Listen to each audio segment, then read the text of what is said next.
Friends देखिए, यहाँ पे जो है अभी हम लोग पढ़ेंगे कृषि विपणन। ठीक है, तो कृषि विपणन क्या होता है, यानी एग्रीकल्चर मार्केटिंग। तो एग्रीकल्चर मार्केटिंग क्या होता है, इसके बारे में हम लोग जानेंगे। तो पहले कि कृषि विपणन से क्या समझते। कृषि विपणन क्या होता है कि कृषि विपणन से अभिप्राय है कि उन प्रक्रियाओं से है, जैसे भंडारण, परिवहन, प्रसंस्करण, पैकेजिंग, लेबलिंग इत्यादि, जिसके माध्यम से किसान अपने कृषि उत्पाद को बाजार में विक्रय के योग बनाता है और बाजार में जो है बेचकर उचित मूल्य प्राप्त करने का प्रयास करता है। तो कृषि विपणन यानी एग्रीकल्चर मार्केटिंग क्या है, तो किसानों द्वारा उत्पादित किया गया कोई भी पदार्थ जिसे प्रोसेस करके मार्केट में बेचने योग्य बनाया जाता है और उसे बेच करके जो है किसान लाभ कमाने का प्रयास करता है, उसे क्या कहते हैं, एग्रीकल्चर मार्केटिंग यानी कृषि विपणन कहते हैं। कृषि विपणन या एग्रीकल्चर मार्केटिंग। आगे बात करें तो कुशल कृषि विपणन की विशेषताएं क्या है। तो कुशल कृषि विपणन की विशेषताएं हैं: परिवहन सस्ता और तीव्र होना चाहिए, भंडारण पर्याप्त और अत्याधुनिक होना चाहिए, मध्यस्थों की भूमिका न्यून होनी चाहिए, किसानों में अधिक धारण करने की क्षमता होनी चाहिए, सुधार का प्रवाह तंत्र तीव्र और पारदर्शी होना चाहिए। तो यहाँ पे बात किया जाए कुशल कृषि विपणन की विशेषताएं के बारे में अगर बात करें तो परिवहन सस्ता और तीव्र होना चाहिए। कि अगर परिवहन सस्ता और तीव्र होगा तो क्या होगा कि किसान द्वारा उत्पादित किया गया वस्तु जो है बाजार में सस्ता में पहुंचेगा और तीव्र पहुंचेगा, तो वह जो है वो वस्तु सस्ता हो जाएगा, तो मार्केट में आसानी से कम कीमत में बिक पाएगा। अगला है कि भंडारण पर्याप्त तो अत्याधुनिक होना चाहिए। अगर मान लिया जाए कि अगर किसानों द्वारा उत्पादित किया गया वस्तु जो है अगर वो अपर्याप्त है, मतलब उसे अभी उपयोग में नहीं किया जा सकता, बहुत ज़्यादा है उसके पास, तो भंडारण कर सकता है। तो पर भंडारण जो है करने के लिए उसे पर्याप्त और अत्याधुनिक होना चाहिए। आगे बात करें, मध्यस्थों की भूमिका न्यून होनी चाहिए। तो जो है कृषि द्वारा उत्पादित किया गया वस्तु यानी कृषि और उपभोक्ता के बीच जो है मध्यस्थों की भूमिका कम होनी चाहिए, जिससे क्या हो जाएगा कि वस्तु की कीमत कम हो जाएगी। आगे बात करें, किसानों में अधिक धारण करने की क्षमता होनी चाहिए। यानी कह रहा है कि किसानों में धारण करने की क्षमता अधिक होना चाहिए। यानी मार्केट में जब आप भंडारण करेंगे तो क्या होगा कि जिस समय किसान कोई वस्तु का उत्पादन करता है तो उस समय वस्तु का कीमत जो होता है बहुत निम्न होता है, और वही अगर आपको कुछ महीने के बाद अगर बेचते हैं तो उसका जो है कीमत जो है बढ़ जाता है। आगे बात करें, सूचना का प्रवाह तंत्र तीव्र और पारदर्शी होना चाहिए। अगर मार्केट में वस्तु का प्राइस अगर बढ़ता है या घटता है तो उसका जो है सूचना यानी उसका सूचना जो है वह तीव्र और पारदर्शी होना चाहिए। आगे का बात करें तो भारत में कृषि विपणन प्रणाली। तो भारत में कृषि विपणन प्रणाली कैसा है, तो भारत में कृषि विपणन प्रणाली की बात करें तो यह बहुत अत्यधिक दोषपूर्ण है। इसका कारण क्या है, तो परिवहन धीमा और खर्चीला है, जिससे क्या हो जाता है, उत्पादित वस्तु महंगा हो जाता है। अगला है कि भंडारण अपर्याप्त और अकुशल है। तो भंडारण जो है अपर्याप्त है और अकुशल है, क्योंकि यहाँ भंडारण की क्षमता जो है कम है और वह जो है अधिक मात्रा में नहीं है। अगला है कि मध्यस्थों की भूमिका अधिक है। मध्यस्थों की भूमिका अधिक होने के कारण वस्तु की कीमत जो है मार्केट में बढ़ जाती है। अगला है अधिकांश लघु और सीमांत किसान के कारण उनमें धारण करने की क्षमता भी कम है। यहाँ बात करें तो लगभग भारत में 84 से 85% जो है किसान जो है वह लघु और सीमांत किसान हैं। तो वे जो है बहुत गरीब होने के कारण क्या होता है कि बाज़ार में कीमत के उतार चढ़ाव से पहले ही वह जो है वस्तु को बेच देते हैं, जिससे उन्हें कम कीमत प्राप्त होता है। अगला है सूचना का प्रवाह तंत्र धीमा और अपारदर्शी है। ठीक है, मंडी में बहुत शुल्क प्रणाली है। जैसे मंडी जो है जहाँ पे किसान अपने वस्तु का विक्रय करता है, वहाँ पे जो है मंडी में बहुत शुल्क प्रणाली है, जैसे गर्दा शुल्क, तुलाई शुल्क, मंडी विकास शुल्क इत्यादि। अगला है दो मंडी के बीच की औसत दूरी जो है लगभग भारत में 22 किलोमीटर है, जबकि यह राष्ट्रीय किसान आयोग के सुझाव था कि यह दूरी अधिकतम 5 किलोमीटर होनी चाहिए। अगला है किसान जो है वस्तु को 3 प्रकार से बेच सकता है। ठीक है, उत्पादित वस्तु को पहला है एमएसपी पर बेच सकता है, जो एफसीआई जो है उससे खरीदता है किसान से, लेकिन उसकी अधिकतम सीमा 40% है, यानी सीमित है। अगला है मंडी या बाज़ार, जिसमें कृषि मंडी आती है, मंडी में बेच सकता है किसान। और अगला है कॉन्ट्रैक्ट फार्मिंग यानी संविदा किसान। इसमें क्या होता है संविदा या कॉन्ट्रैक्ट कृषि में कि कोई कंपनी किसान के ज़मीन को कुछ महीने के लिए, कुछ साल के लिए लेता है और किसान को ही उसमें उत्पादित करने के लिए जैसे बीज, उर्वरक वगैरह देता है, और उससे जो वस्तु उत्पादित होती है वो किसान से वर्तमान मूल्य में जिस समय वो कॉन्ट्रैक्ट लिखता है उस समय जो उस वस्तु का कीमत रहता है उसी वस्तु पर वो खरीद लेता है। ठीक है, माने उसी समय मूल्य जो है निर्धारित कर लेता है। आगे बात करें,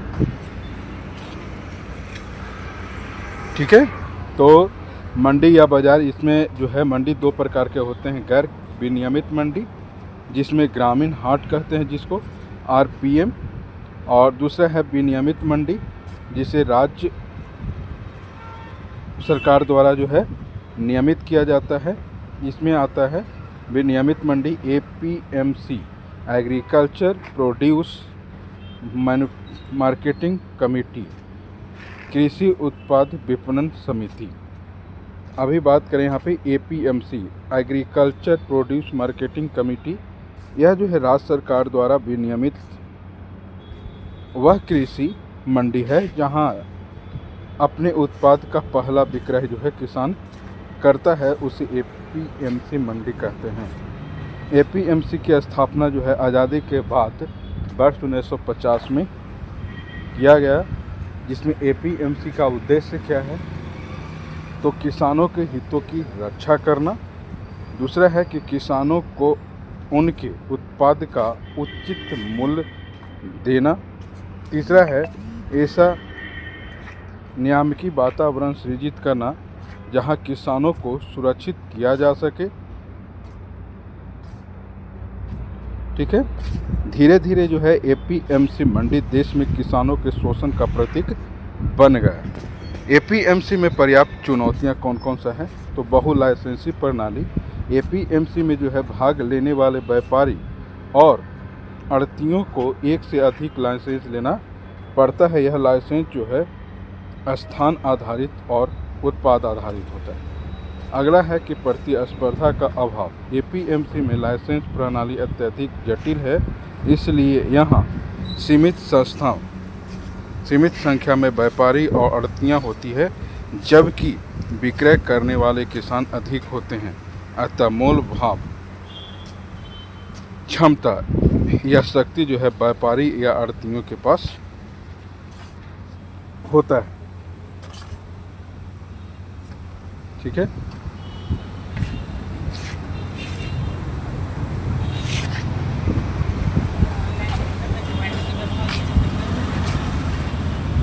जिसे जो है ओलिगोपॉली यानी अल्पाधिकार कहा जाता है। इस प्रकार यहाँ जो है प्रतिस्पर्धा का अभाव देखा जाता है। आगे बात करें तीसरा प्रॉब्लम कौन सा है, तो एपीएमसी में लागू बहुत शुल्क प्रणाली। एपीएमसी में जो है किसानों से कई प्रकार के शुल्क वसूले जाते हैं, जैसे परिवहन शुल्क,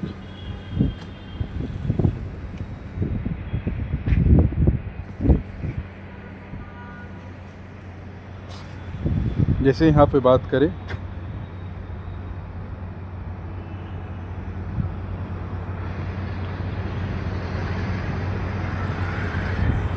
बात करें परिवहन शुल्क, तुलाई शुल्क, मंडी विकास शुल्क इत्यादि, जो किसानों के लागत मूल्य को क्या कर देता है, बढ़ा देता है।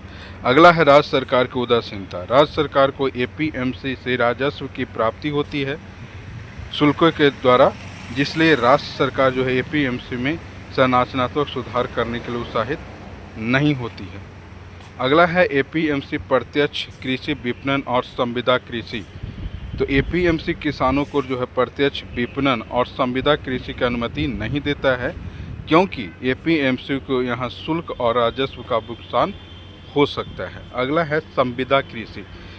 तो संविदा कृषि क्या होता है, यहाँ किसान और कंपनी उत्पादन पूर्व यह अनुबंध करता है कि कंपनी किसानों को उत्पादन के लिए बीज, उर्वरक तथा तकनीक उपलब्ध कराएगी तथा किसान अपने उत्पादित फसल का विक्रय वर्तमान में तय मूल्य पर फसल कटाई पश्चात कंपनी को करेगा। अगला है एपीएमसी में सुधार के प्रयास। तो मॉडल एपीएमसी कानून 2003, मॉडल एपीएमसी कानून 2003, इसे वर्ष 2003 में केंद्र सरकार द्वारा लागू किया गया था, जो राज्यों के लिए बाध्यकारी नहीं है। इस कानून की विशेषता क्या है, तो यह लाइसेंस के स्थान पर जो है पंजीकरण को बढ़ावा देता है, जिससे एपीएमसी में प्रतिस्पर्धा को बढ़ाया जा सकता है। अगला है कि यह बहुशुल्क के स्थान पर एकल शुल्क को प्रोत्साहित करता है। तीसरा है यह किसानों को प्रत्यक्ष विपणन और संविदा कृषि की अनुमति देता है। अगला है कि यह शीघ्र खराब होने वाले उत्पाद के लिए, जैसे फल, सब्जी, फूल इत्यादि, एक विशेष बाजार की स्थापना पर बल देता है। अगला है यह कृषि में अवसंरचना निर्माण पर जोर देता है, जैसे भंडारण पर जोर देता है। अगला है कि यह कृषि उत्पादों को मानकीकरण के लिए मानक ब्यूरो की स्थापना पर जोर देता है। अगला है अधिकांश राज्यों ने इसे अस्वीकार किया है। अगला है एपीएलएम कानून 2017, यानी agriculture produce and live stock marketing, agriculture produce and live stock marketing.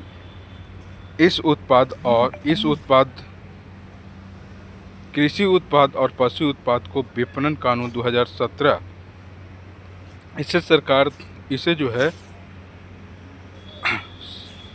इसे अशोक दलवाई समिति के सिफारिश पर लाया गया। इसका मुख्य उद्देश्य जो है मॉडल एपीएमसी कानून 2003 को प्रभावी रूप से लागू करना है, जो लागू नहीं हो सका।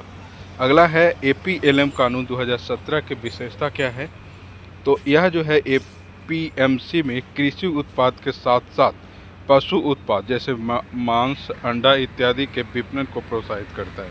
यह किसानों की आय वृद्धि में जो है सहायक होता है। अगला है यह कानून देश भर में स्थित ग्रामीण हाट को विनियमित कृषि मंडी में परिवर्तित करने का सुझाव देता है।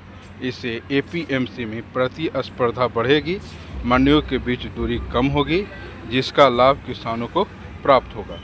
अगला है यह कानून जो है किसानों को प्रत्यक्ष विपणन की अनुमति देता है और संविदा कृषि को एपीएमसी कानून के दायरे से बाहर करता है, जिस कारण किसानों एपीएमसी में शुल्क नहीं चुकाना पड़ेगा।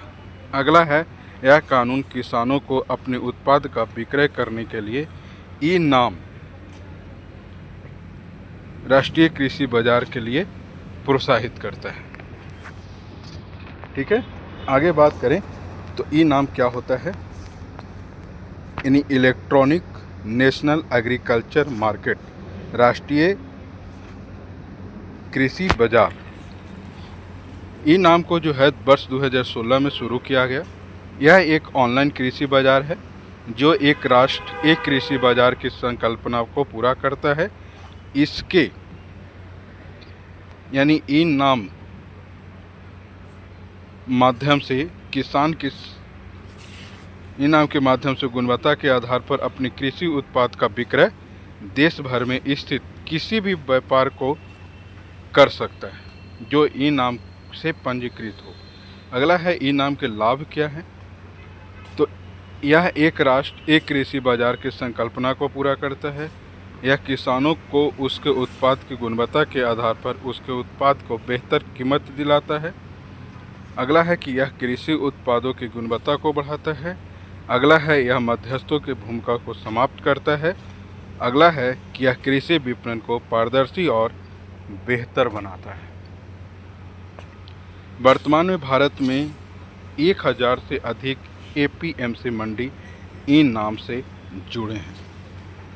अगला है कि उन्नत भंडार गृहों के निर्माण पर जोर देना। इसके लिए सरकार द्वारा वर्ष 2020 में राष्ट्रीय कृषि अवसंरचना कोष को शुरू किया गया है। अगला है ENWR को प्रोत्साहित करना जो किसानों में धारण करने की क्षमता को बढ़ाएगी। अब यहाँ पे बात करें ENWR, electronic negotiable warehouse receipt. NWR की शुरुआत जो है वर्ष 2017 में हुआ। NWR को वर्ष 2019 से शुरू किया गया। ENWR को पेपर रहित जो है 2019 से बनाया गया। अगला है कि इसका नियंत्रण और संचालन जो है उपभोक्ता मामले, खाद्य एवं सार्वजनिक वितरण मंत्रालय द्वारा किया गया। इसे जारी जो है WDRA द्वारा स्थापित भंडार गृहों द्वारा किया जाता है। WDRA 2007 की अगर बात करें तो warehouse development regulatory authority act 2007, ठीक है। WDRA एक जो है वैधानिक संस्था है जिसकी स्थापना 2007 में किया गया था। इसका मुख्य कार्य क्या है तो देश भर में भंडारक गृहों का निर्माण और संचालन करना, ENWR को संचालन करना। आगे बात करें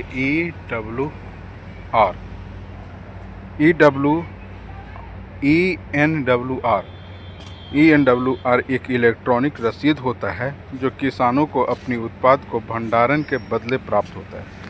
इसे WDRA द्वारा जारी किया जाता है।